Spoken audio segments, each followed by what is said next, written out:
Wat ik wel zie is dat op de kleine scholen, daar ben je wel meer kwetsbaar. Het lerarentekort in het onderwijs begint zware patten te spelen. Vooral op lietsere scholen.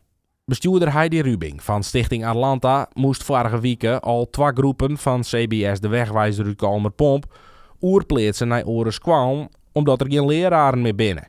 Ik zag geen andere optie, want dit is een besluit met een enorme impact.